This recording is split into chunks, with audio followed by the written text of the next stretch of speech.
La collecte de dons, engagée il y a quelques mois par Omega Énergie et Services, a débuté son parcours vers Madagascar jeudi 22 février au matin. Initialement prévu dans le cadre d'une opération destinée à la Côte d'Ivoire, mais devant le manque de garantie d'un envoi sécurisé jusqu'à bon port, les fournitures scolaires, vêtements et autres produits de première nécessité récoltés grâce à la mobilisation de nombreux établissements scolaires de la région, des médiathèques et également des particuliers, seront finalement offerts aux petits écoliers malgaches. Une satisfaction pour l'ensemble des participants de cette belle opération qui a œuvré avec cœur. La pauvreté n'a pas la même résonance lorsqu'on s'y intéresse. Quand on la rattache à une réalité, on la fait nôtre, et on ne peut que vouloir apporter notre contribution. Comme le colibri qui arrose au goutte à goutte un feu de forêt et qui contribue à le contenir, chacun de nous doit faire sa part, aussi petite soit-elle.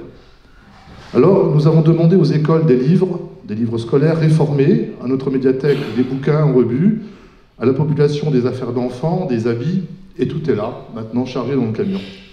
Au total, plusieurs tonnes de matériel répartis sur 10 palettes auront été chargées. Un travail conséquent réalisé par les agents d'Omega Énergie et Services avec le soutien logistique du Rotary Lafayette de Metz, représenté par son président, le docteur Dominique Toussaint.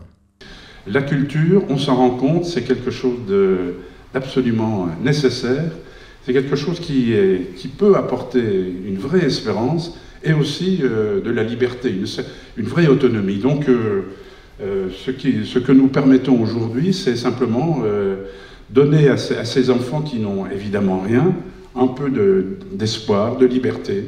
Et ça, c'est quand même une opération dont je suis très heureux de pouvoir participer. Présent également lors du chargement des colis, Lionel Fournier, président d'Omega Énergie et Services, n'a pas manqué de remercier l'ensemble des personnes qui ont contribué à ce geste de solidarité.